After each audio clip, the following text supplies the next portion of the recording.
Okay, so everyone, please take your seats. Welcome to BarcelonaJS. This is the first event in 2019. My name is Tudor. I'm the host tonight. Thank you all for coming. Thank you, Typeform, for hosting us in your amazing office. Tiago now is going to say a couple of words about Typeform. So, okay. Good night to all. It's a really pleasure to have you all here. About Typeform, if you don't know, we are a lot of us around. I will not spend time here speaking about it. Just reach out to these guys that have this hoodie on. We are quite welcoming and would love to talk to you about what we do and what's our concept. And also, we are hiring as well. So if you're thinking about it, just reach out. And cool. Looking forward for these amazing presentations. We'd like to thank both of you guys to be here. There you go. Thank you. Okay, so before we start, we're going to have two presentations today, but we always need speakers. So I'm sure that a lot of the people here, a lot of you actually do something cool at work. You have a cool project, maybe you contribute to open source. Sign up, contact us, reach out to me, Tiago, and all the other organizers, and try to give a talk for the community, okay? That being said, I'm going to welcome Carlos. He's going to be the first speaker tonight. So please, a round of applause for Carlos.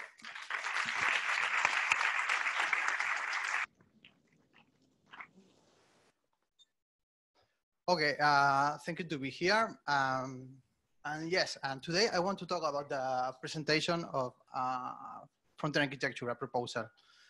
But first, Juan and I am Carlos Villuendas. I am one of the enabler frontend at System Spain. This team is a kind of architecture team. We develop internal tooling, features, and we develop the architecture in our company. If you want, you can follow me on Twitter or YouTube. This is the auto-promotional part. Okay, but like I said, I work at System Spain. I don't know if you know what is System Spain. System Spain is a company where we build marketplaces.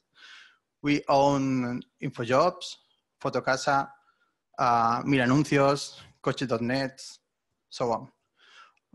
That means that we have a lot of different sites. Today, I want to talk about an history about how we develop an architecture in our company. Maybe I have to start from the beginning. In the beginning, we have a Babel tower. We have 5 Babel towers in the beginning with different technologies in the backend, but yet one technology in the front end, jQuery. When I say jQuery, I have to say that we have one file of 13,000 lines of jQueries. This is a lot of jQuery, okay?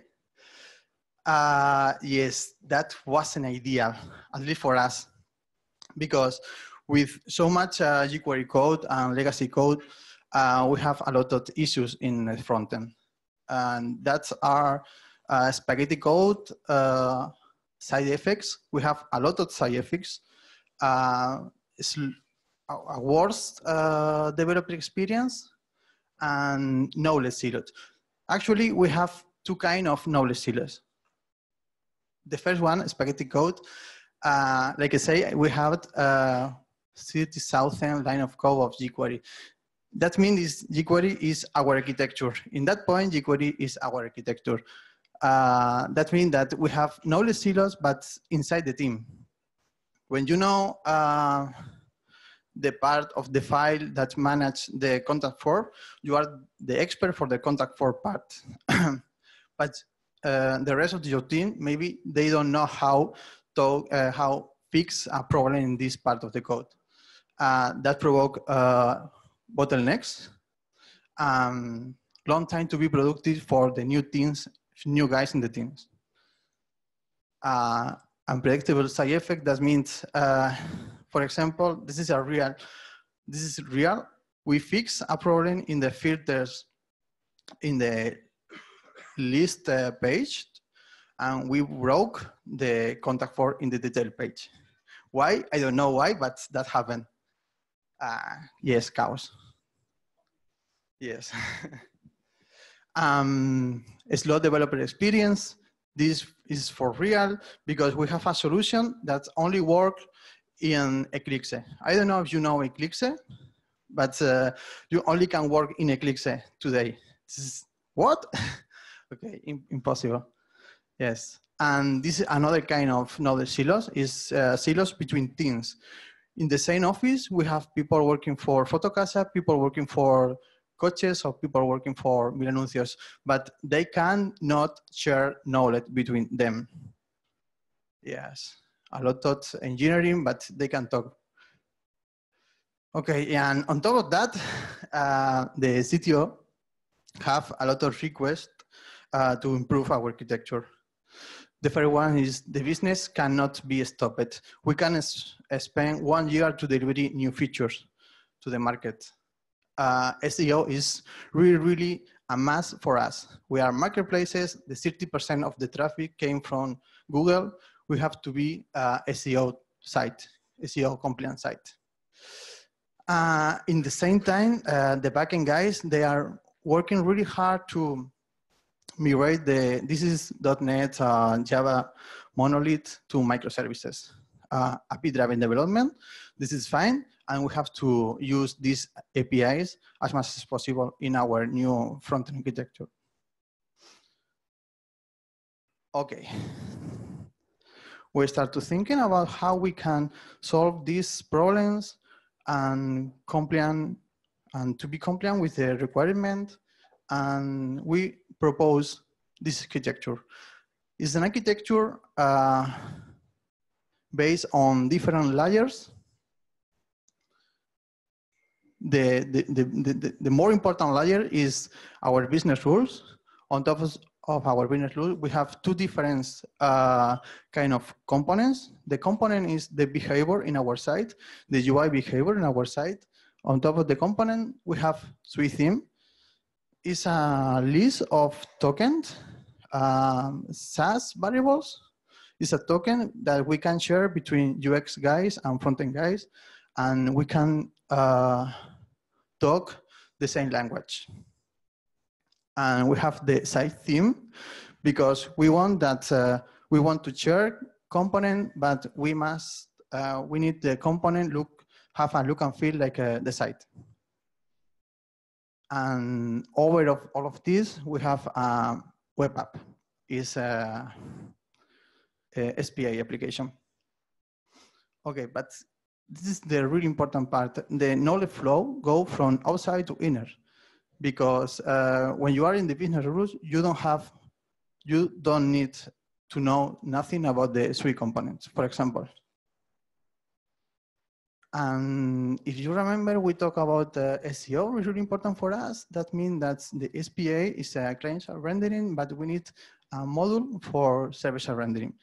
And we have an external modules for the server-side rendering. The SPA don't know nothing about the server-side rendering. That is really great. Okay, business rules.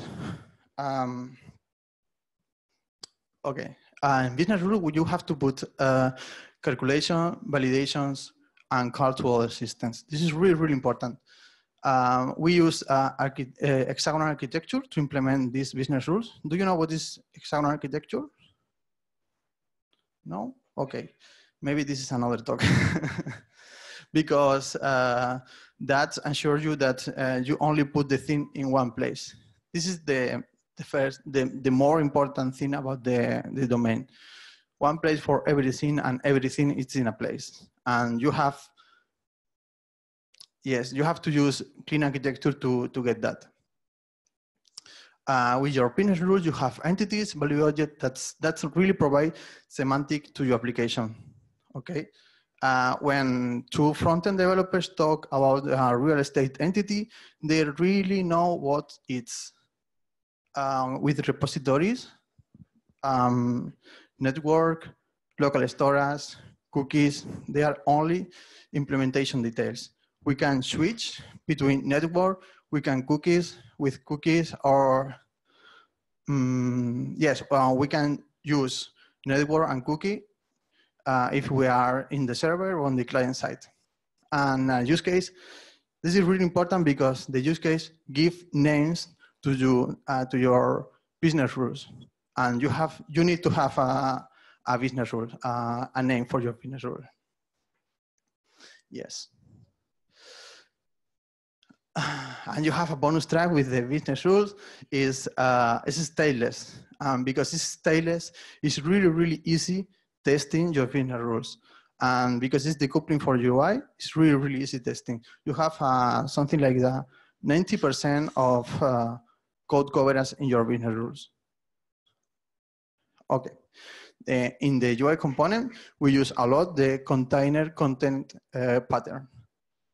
That means that there is two kinds of components. Component that know how render things, and component that they know how get things. And we can share. We can share Mil Anuncios component for a Fotocasa component, but using always the suite component. Yes, this is a pattern came from Dan Abramov. And we have the suite theme. Like I said, the suite theme is a set of different UI tokens, border, colors, width, these kind of things. And suite theme, they know about this token and they usually override this token. That means suite theme define the color for like a token to be changed, and the suite theme in Fotocasa rewrite this token to blue. Mil Anuncios rewrite this token to green, for example. At the end, we have the web app. Sorry. The web app is the wrapper around all our layers. It's where you have to import all the SAS files for each different component. You have your routing logic. You have to define your pages, because in the other layers you don't have page, you only have components, and that's really important because that means that you can share, you can switch between different components without touch your page. The web app must be an SPA-like application. That means that you must to serve your web app from a CDN, and that's just work.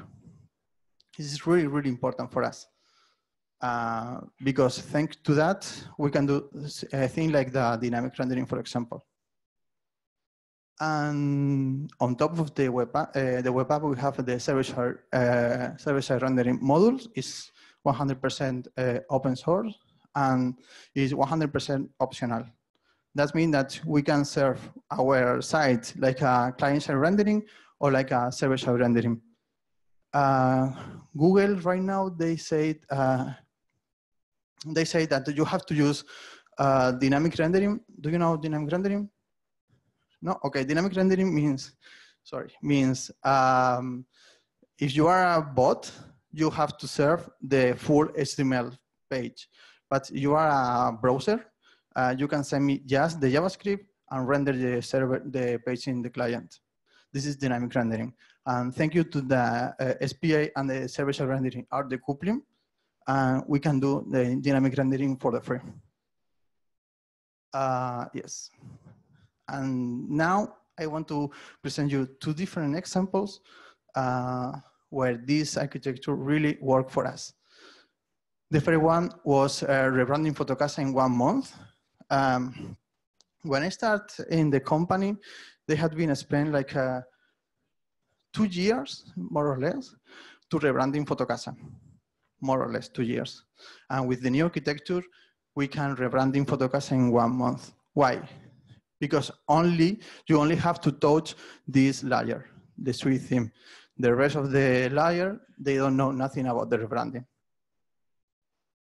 The second one is we have 2 different sites in our company, coaches.net and motos.net. They are really similar but different. This means that the code base of this site share the suite component, the motor component, the same web app, but we have only to change site theme and business rule. And this is really great because we can share a lot of code between different sites. Yes, and okay, I am really faster here. And to show that it's not just a theory, that we are really work with that. And I want to show you, this is the business rules of Milanuncios. It's a production site. Okay, this is the business rule. This is the component of Milanuncios, the sweet thing using inside the Milanuncios. The site thing for Milanuncios is where we define the look and feel of Milanuncios. And this is the web app of Milanuncios. Like you say, there is a one-to-one matching between each layer of the architecture and a production site. Okay. Questions? 1 second. Yes.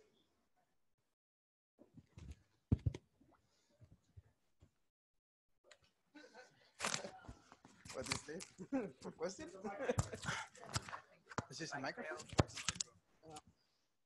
This one, no? So, my question is, most part of the behind layers is most running in Node.js for server-side rendering, no? Yes. Yeah, we are using. Yeah, I check out the web app is running in Angular, no? I guess as well. Or not? No. No, but it's okay. It's JavaScript in general. Yes, we are using React in our architecture, and the server side is only for React.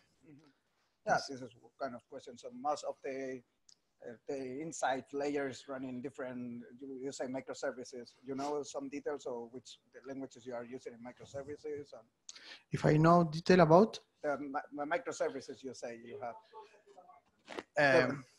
If we know detail about the microservices we are running, the microservices for are only API calls. API calls. We don't know nothing about okay. microservices. We have an API gateway, and we use this API gateway. Okay.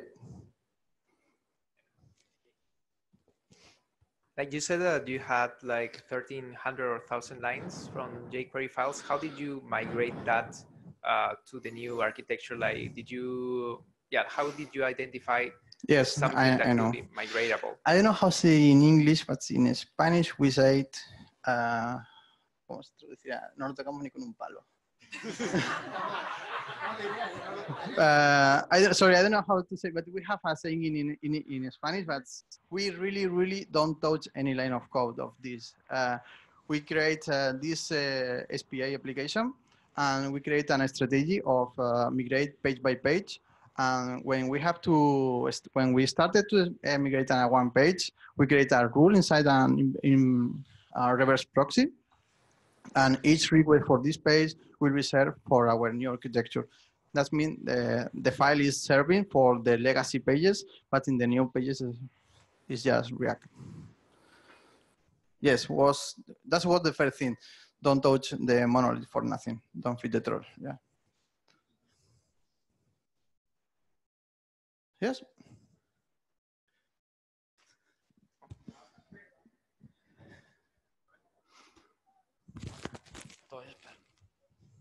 Hey man, thank you for the talk.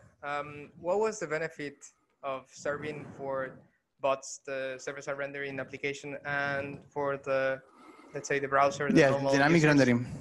What was the benefit of that? I mean, why not only do SSR? So you already have some, the markup and everything in the client from the first round trip, and yeah. Yeah, actually, here I cheat a little bit because we are using dynamic rendering for legacy page. They are mostly static pages, and we see a real improvement on the time to first byte because you don't have to call to the APIs with dynamic rendering.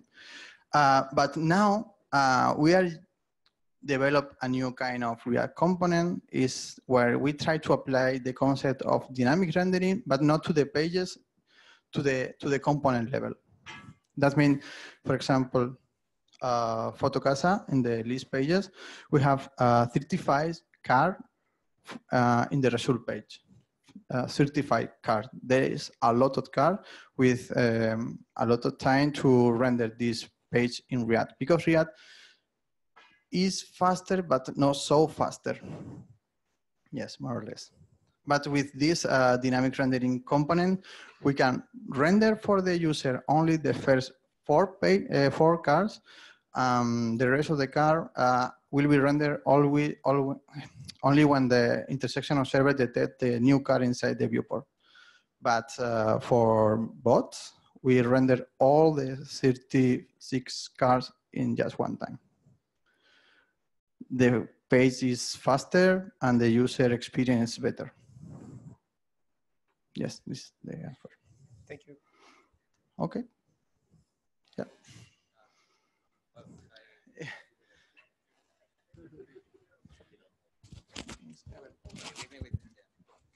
So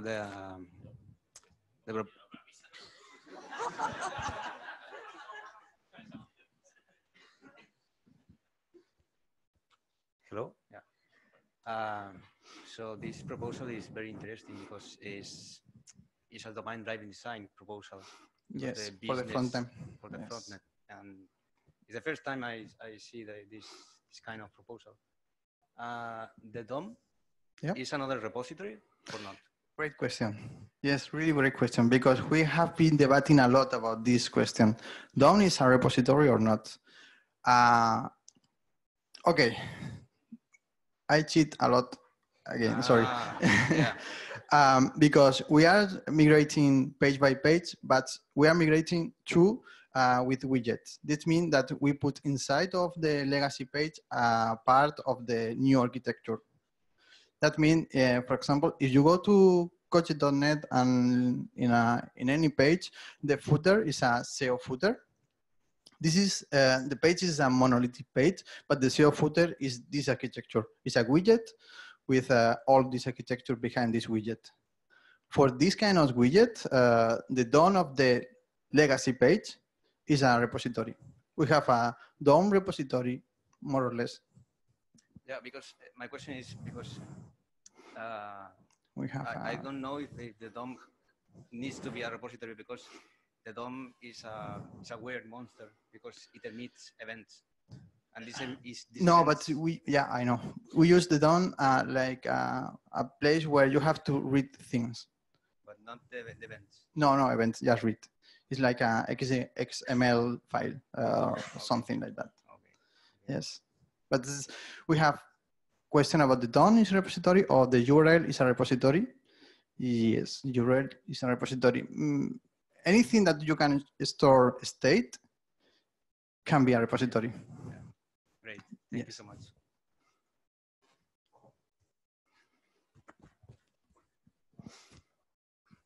Hi, how do you version, for example, if you have a new release on production?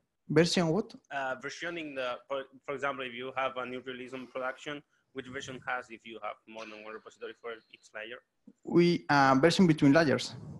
No, the version, I mean, for example, in our work, we go with the version 3.49 because we have only one repository. Mm-hmm. But when you go on a release on production, okay, do you have different versioning, because yes, every repository should evolve? Okay, but the repository is inside the domain, mm-hmm, and well, the version is for the domain, for the whole domain, not only for one repository, but this is more or less the same. When you change the interface between your business logic and your component, is not at a repository level, it's at a use case level, but there is change in the use case level too. That means we use, do you know the versioning of NPN is with 3 numbers? We use semantic versioning, but we don't use semantic versioning. We use 2 numbers because 3 number is ambiguous. I don't know, sorry, ambiguous. That means that when we don't, the versioning is totally automatic. We don't decide the versioning. We have a program that read the commit history and decide the versioning. What? No, No, in the local machine. We try to do in continuous integration, but for right now, I don't know how commit to the same repository in the continuous integration state. We want to do that automatically. No. In my previous job, we had like QA. So QA, when they launch into production, automatically the Jenkins added the new version. So it was automatically in most cases. A kind of, but it's a manual. For example, in my case right now for versioning, right now we are using for more hashings for all the serving the JavaScript, CSS, and whatever. And we have the versioning internal only. We don't show it nobody the version. Okay. We are using npm and web packages for making versioning and hashing all the files for Unify, Amplify, and whatever. Okay. Yes, we are using npm too because all of these, I don't say it, but all of the layers are npm package. And yes, and we are using only two. Sorry, we are using only two numbers in the version because we want to decide the version. And the chain, when we chain a version, is automatically propagate between the rest of the layers. Yep. Okay. I understand that this process of migration takes a lot of effort and time, and because sometimes I have the feeling that a company that has a big legacy code and is working over a big monolith, sometimes there is a kind of fear of, okay, we have a platform that is currently working. So how was the point of taking the decision to start migrating? And because sometimes it might be difficult to convince the business on whether it's going to be feasible or not. Yes, but we had the CTO behind us because he knows that we have a lot of issues with the code, with the side effects, with the developer experience. It was really, really hard.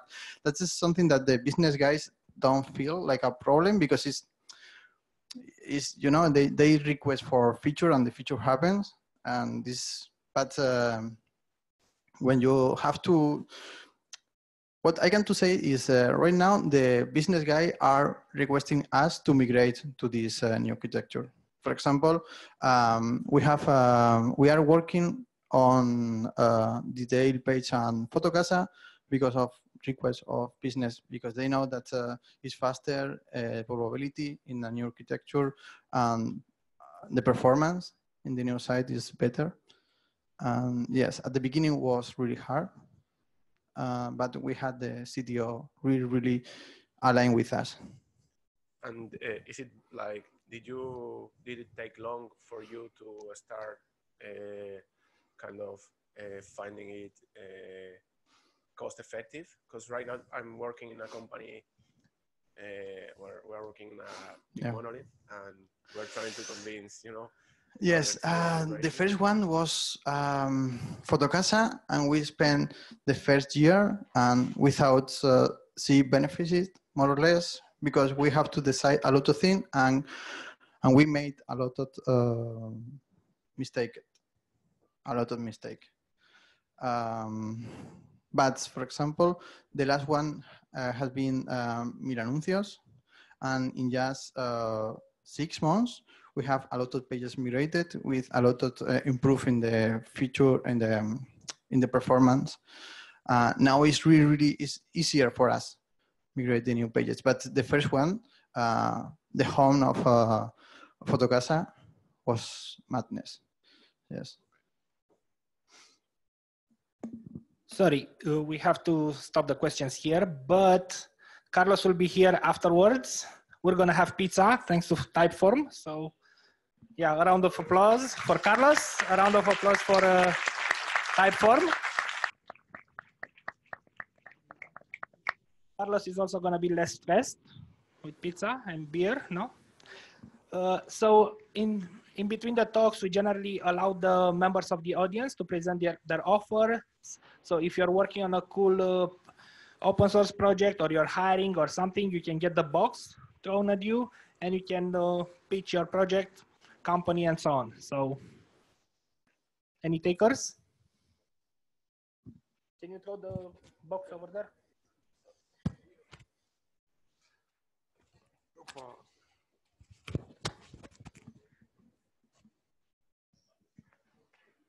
Hi, I actually just started with this company, but I know that they are looking for people. It's Green Power Monitor, which monitors renewable energy. And we're using React, and we'd like some React people. And they also use Clojure and F# and C#. So you can just look it up, Green Power Monitor, one word. Anyone else?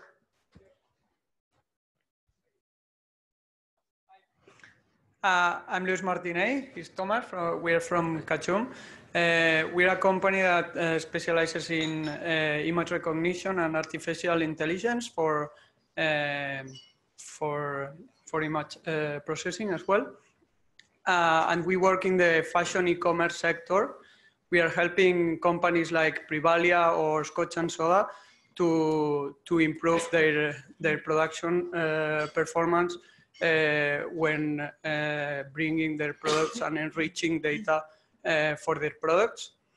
And we are also hiring. We are looking for a lead front-end developer to build our new product that aims to revolutionize the fashion e-commerce sector in the production part. Cool. Over here, please, on the second row. Good. I work for Metropolis Lab, which is a company created by SEAT, and we are looking for our first front-end developer. So you can come in and say what architecture you want to work on and what tools and what frameworks. So this would be a very good challenge, I guess. So contact me or look at SEAT Metropolis Lab and send us in a mail. Cool. Anyone else? Okay. Sorry. Hi, my name is Michael. We work on an information management system for city governments. So we're working on open data and civic engagement, looking to help to scale the front end. So if you're interested, our stack is in React and Java Web Spring Service on the back end. Thank you. Open.city is our site. Thank you. Cool. Thank you. So we're going to have our second speaker for the day is Paqui. And she says it should be easy. So a round of applause for her.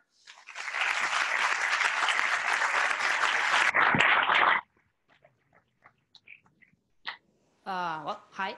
My name is Paqui. You have my Twitter handle there. I also work at Shifted. How random is it? And I'm a co-organizer of ADA.js Barcelona, which is a meetup for women, especially for women.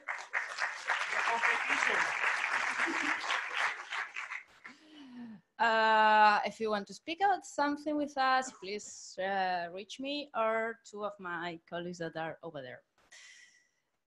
Now, I enjoy writing unit tests. I'm a strange people, but any remarks on that to that? And I did a survey just to check if, well, I'm that strange or not. There was only 44 people answering it, so don't take it like it's like super true everything. But well, as you can see, variety of ages and not only JavaScript people. And the first thing I get from that is that people like having automated testing, okay? There's different opinions. This was just an open answer question. But people find automated testing useful, some of them for strange reasons, and some people is also a bit more, well, like take it easy. But at the end, everybody enjoys it. So if you then ask about, oh yeah, okay, you like them, but do you write them? Things start to change. Sorry about the Spanish on some images. the original slides were in Spanish and I couldn't translate the images. So, but basically, do you write unit tests at work? And there's some people that never, half of them write them everywhere on every project. And there's a lot of people that write unit tests sometimes. That could be anything from I once wrote it to almost always. If you ask for end-to-end tests, things change, which kind of makes sense because they don't apply to so much type of projects, but still I think the numbers are lower than they should, not only on end-to-end, but also on unit testing. And why is that? Because if everybody loves having unit tests and think they're useful, why do we not write them? Well, if we, I need to check this. If we remove the people that always write tests, and we also trust the people that say that when they don't write unit tests is because there's no need to do them, just trust them. Proof of concepts are a thing. So most of the people that don't write testing is because there's no time, or because somebody doesn't allow me to do it, which should be probably the same reason, because if your manager doesn't let you write tests, it's because he thinks or she thinks there's no time for that. Special call to the people that do not write tests because it's boring. Come on, guys. So I don't get this. I mean, we like tests, we think it's a good tool, but still, the moment we don't have the time, it's the first thing we throw out of the window. Have you ever heard anyone say, no, we don't use linter on my project because we're in a hurry? Oh no, skip the design phase because we really don't have the time for that. Okay, maybe someone has heard that, but the rest of it was really ugly. So why do we drop unit tests or end-to-end tests or integration tests, any kind of test? And I have a theory, and is that it'll work. Oh, sorry, later. Yeah, so this is about time doesn't make sense. This is Roy Osherov's The Art of Unit Testing. He just takes some numbers on a company he was working, and he chose two teams that had a more or less the same experience on the development team and were doing similar features, and just check the time it took them to write the code and ship that to production. One team was using unit tests. In this case, it was just unit testing, and the other team was not using tests. And as you can see, yeah, implementing the feature takes longer, but when you start to integrate to test to everything, time kind of gets to the same point. It's not that slow.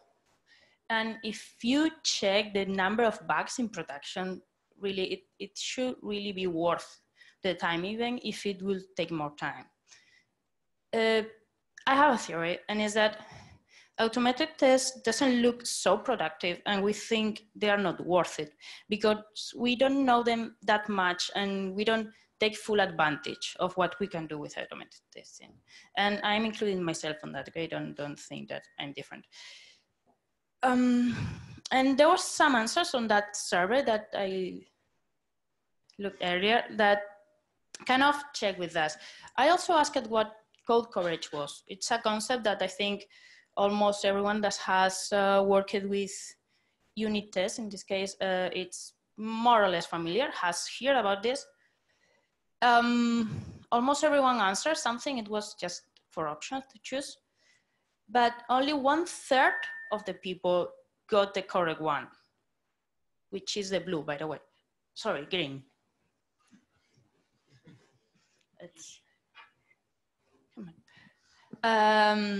Which is the green. The rest of them just went for the, I don't know, the longer one that looks like it's true because it has a lot of technical words in there. So really, we are doing unit testing and we don't know what code coverage is. So this kind of starts to make a point.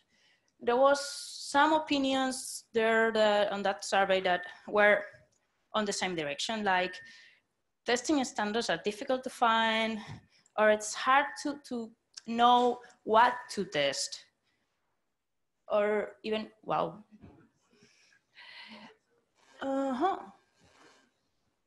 yep.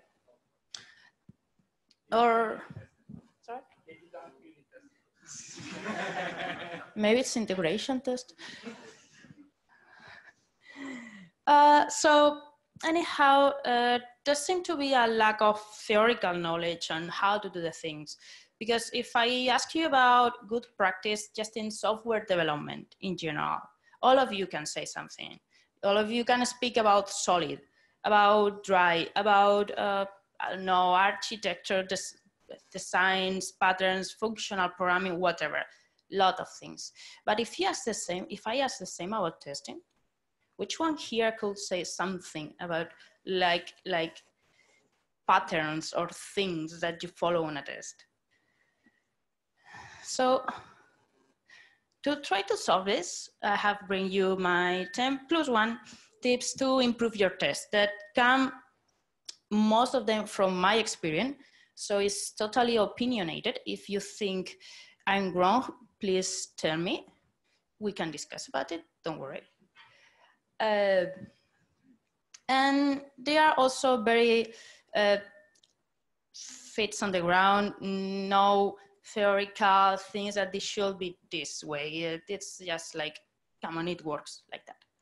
So first thing, each test must be independent. This is pretty basic. If you have a, for example, I have seen this a lot on end-to-end testing. You have a test that goes to a screen and tests that the screen looks how it should look. And then the next test just checks a menu on that screen. And instead of navigating again to that screen, you assume you are going to be there. This is going to give you false negatives, because if the first one fails, of someone change it or remove it because whatever reason, well, the second one is not going to run because you are not on that page. So you are not finding the menu.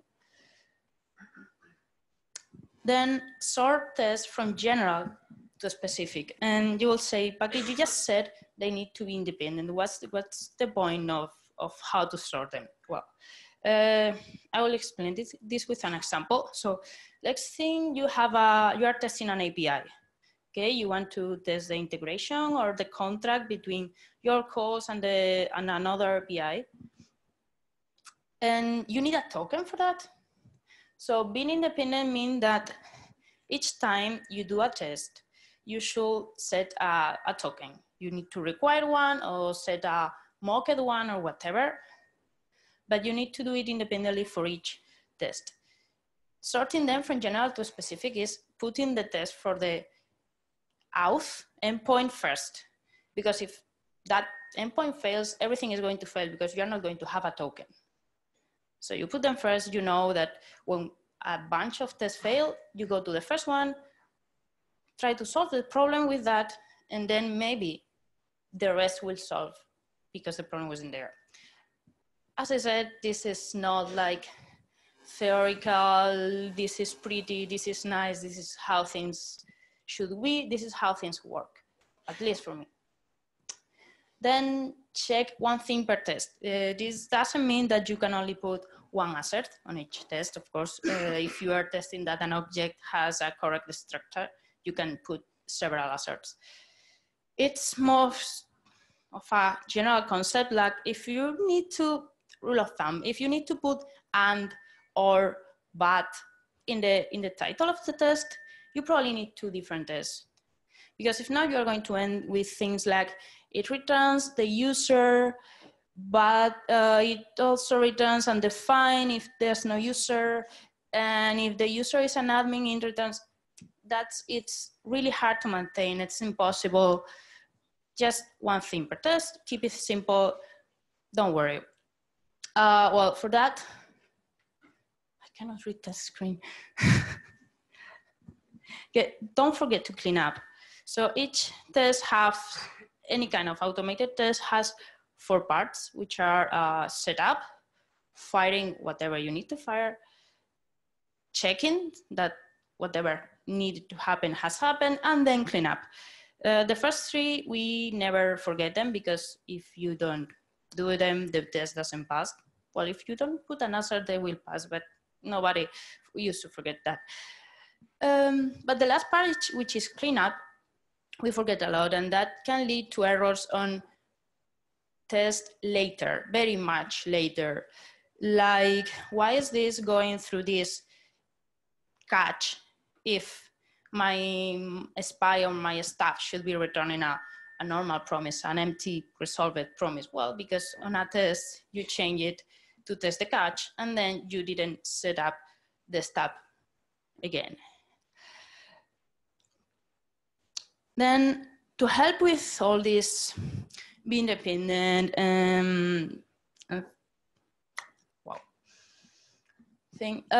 make mocks libraries, whatever fits you.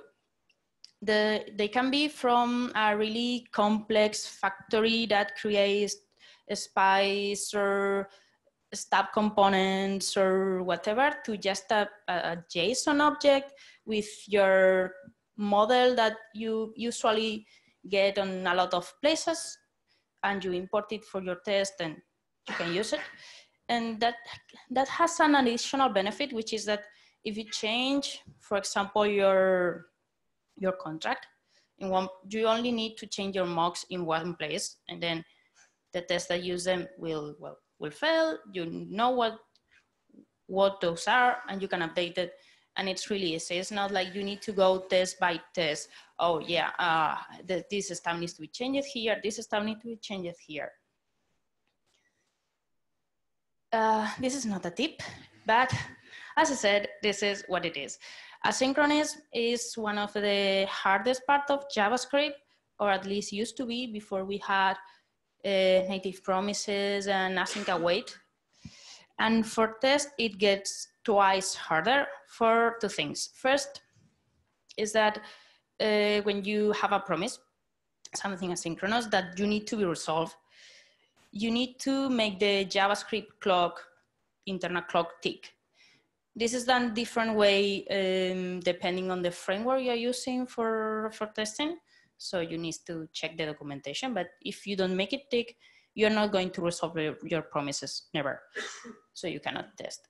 And there's also a problem that if you put an assert, for example, on the then clause of a promise, and that promise goes, well, never resolves, for example, the assert is not executed, and then the test is not going to fail. It's going to give you a false positive because, well, you are not writing an assert.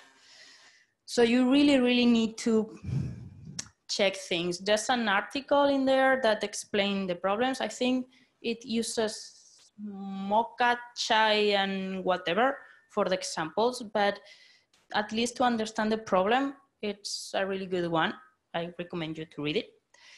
I would have loved to have that when I started writing this.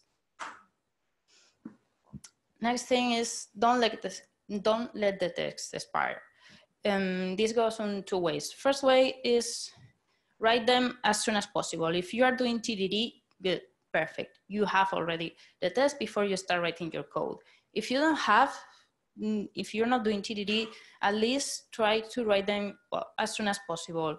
If the better thing is to have on the same commit, the test and the functionality you're testing with them. Also run them often. I cannot stress this enough. The tests are there to fail. If you don't run them, they are not going to fail. If a test doesn't fail, it's doing nothing because it's not alerting you of nothing.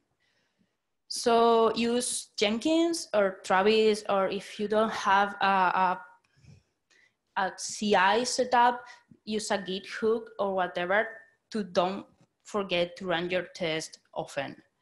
Do it nightly, do it before a merge, whatever, but run them a lot, more than you think. Also, do not obsess about the code coverage. By the way, code coverage is the percentage of code that is executed during test, not that is tested, which is a common mistake. I have a repo there, linked. It's really small. It's just a function that modifies an array, and it has 3 tests. Each of them gets a 100% coverage. none of them test really anything. You can fuck up the function and it will still pass in 3 different ways.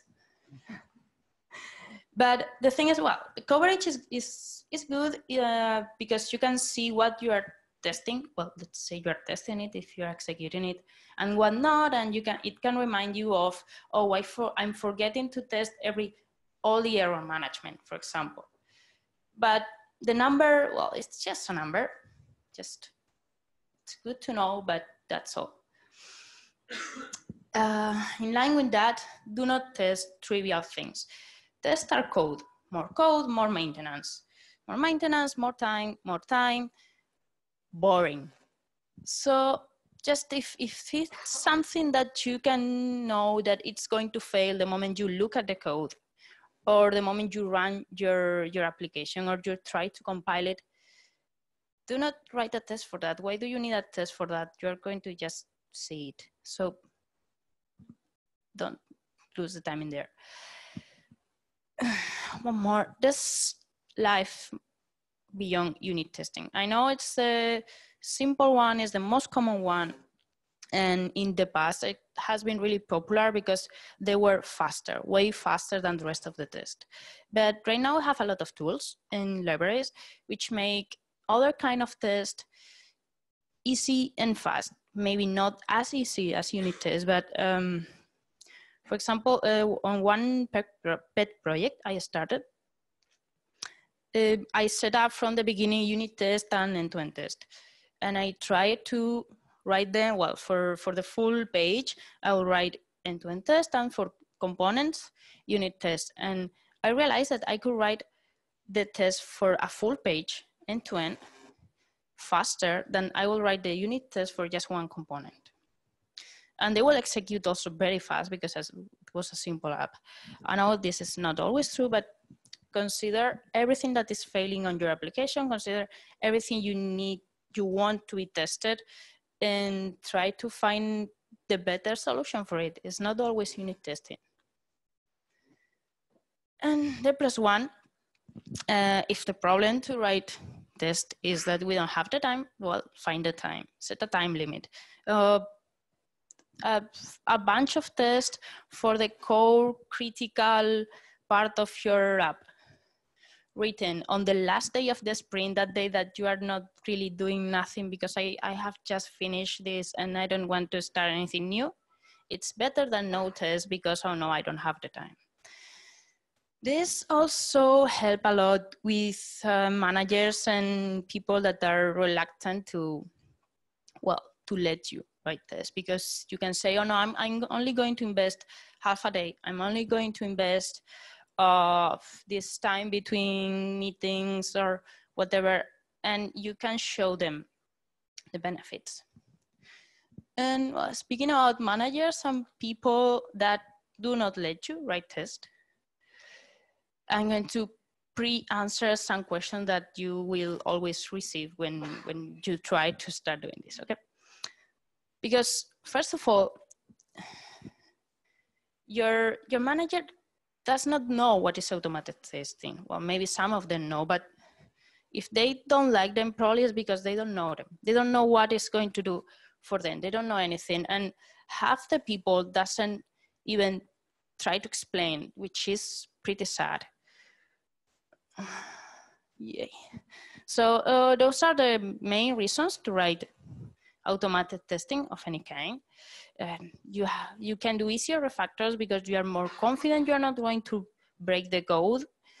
You have a better understanding of the requirements, because as soon as you start to write tests, you start to think of different cases, like what will happen if I do this? What will happen if I do that? You have more robust components for the same. It makes bugs resolution time, it not always causes less bugs, but also resolution time is shorter, because you know in which parts your bug is not going to be. The parts that I'm testing, the bug has not been there. And so this it works as a documentation for developers, which is right next to the code. And I don't know why people usually don't say this, because it's one of the things that I find more useful about automated testing. If you have a team of 3, 4, 5 people, at some point you will end up looking at the code and saying, what is this thing doing? What is this supposed to do? Is this working okay or not? If you have a test, you can just look at the test and see what the people that wrote the code also wrote it in the test and what is intended to do. And also you will have less bugs on production at least. No, but we already pay a QA guy, we don't need that, blah, blah, blah, blah, blah, blah, blah. Yeah. Okay, QA is needed. If you don't have a QA person on your team, then the QA person is A, the developers, B, the user, C, both. There's always there's always going to be a need for manual testing, because you cannot think of everything. You cannot check everything, like, is this type font that I'm using the correct one? I don't know. This is really difficult to check, but a human can see that straight away.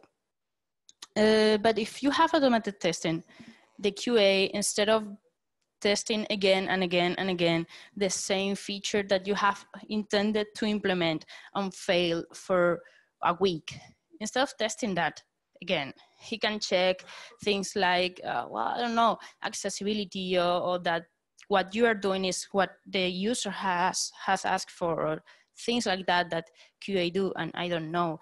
And I don't know, they do fancy stuff and shit. So does it take longer to develop things with automated testing? Yeah, kind of. The development itself will take more, but at the end, it really pays. Okay, you are going to, as I said, solve bug faster, blah, blah, blah, blah, blah. It pays. Now, some managers were born with an Excel spreadsheet behind their arm, and they want numbers, just give me a cipher. Sadly, I have only found one study, like a proper study, well done.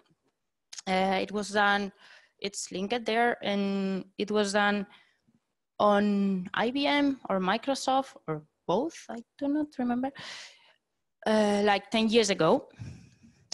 It's about TDD. It's not specifically about testing or one kind of test. It's the full methodology. But well, they found out that, yeah, development time is longer, but it's much more quality code. Also, for your personal case, you can check your Jira or Trello or whatever you use for tracking bugs, and try to write down which one could have been solved or avoided if you have test. Yeah, no, but it's a big risk because we are going to invest a lot of time, blah, blah, blah, blah, blah. Let's go back to what I said before. Try to just negotiate apart. Like, no, we are only going to do this for, I don't know, until we go to production. And once we are on production, we are just start to write code straight ahead, don't worry. But let them take a feel of what it is having a well-tested, or at least some part tested code base. Yeah, well, this one is a risky one. If still they don't like you writing unit test or integration test or whatever, just do it anyway, because they are good and they can save you. And well, you just need to be a bit sneaky and get the time from somewhere, and of course cover yourself in case they end up discovering. That's it.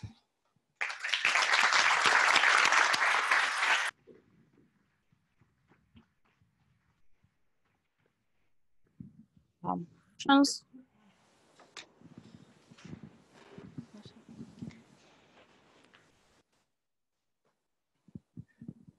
First of all, thanks for the talk.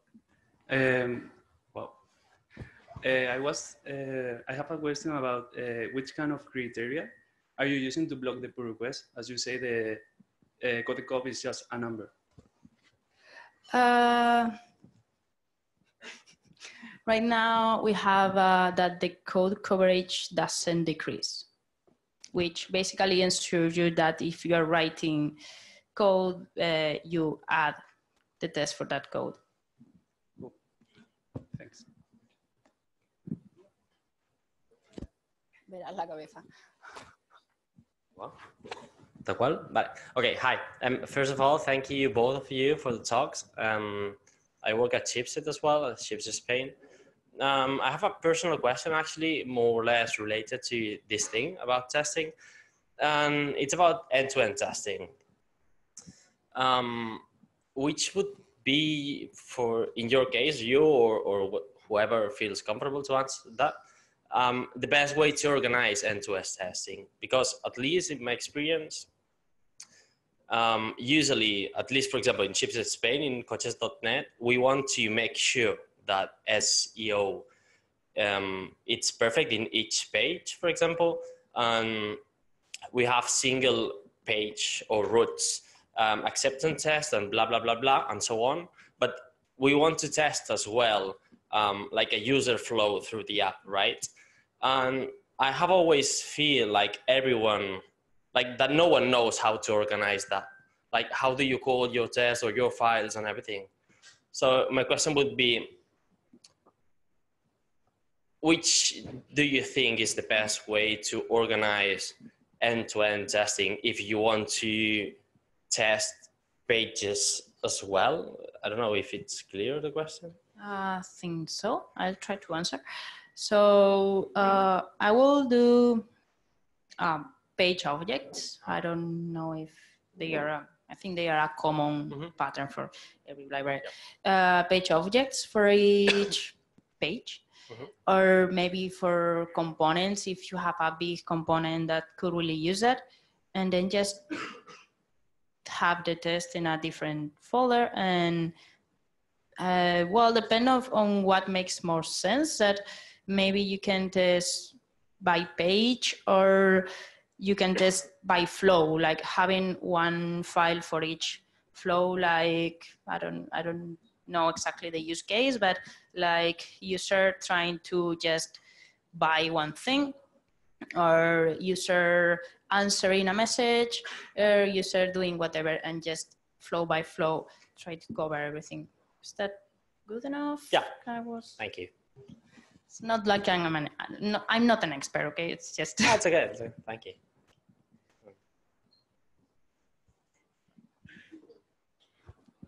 I'm actually just starting to try to test right now with React. And I was wondering, is there an opinion about between Jest and Enzyme versus React testing library, which is newer? I don't do React. Oh. Does anybody have an opinion about that? So the two testing methods, one is Jest with Enzyme, and the other one is, I guess, Jest with React testing library, and that's a newer thing. Any opinions? Huh? Yeah. Okay. Who prefers Enzyme? Who uses it? Okay. Who prefers? Okay, we can do like an auction. Who's for Enzyme? Doesn't look like anybody does testing. Okay, one for Enzyme, two okay, for Enzyme. And then React testing library. Okay. 3, so sold. Well, Jest is over all of them. Oh. Thank you. So if I may, just a personal opinion, I think Paqui may agree. She gave me the mic. No, you're not running away. Don't worry. So I don't think the tool is important. It's more the quality of the test. At the end of the day, a tool is a tool. You need to pick the one that works best for you and you're more comfortable with, whether you use Jest with Enzyme or even if you use like Mocha with Chai or whatever, Karma. The tool, I do use Selenium. We have a Sauce Labs Selenium grid, so we can test in like 50 browsers at once. So there's that.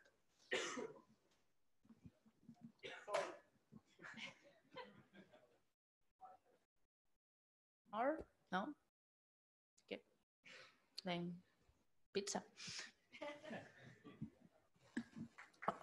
Okay, so a round of applause for the...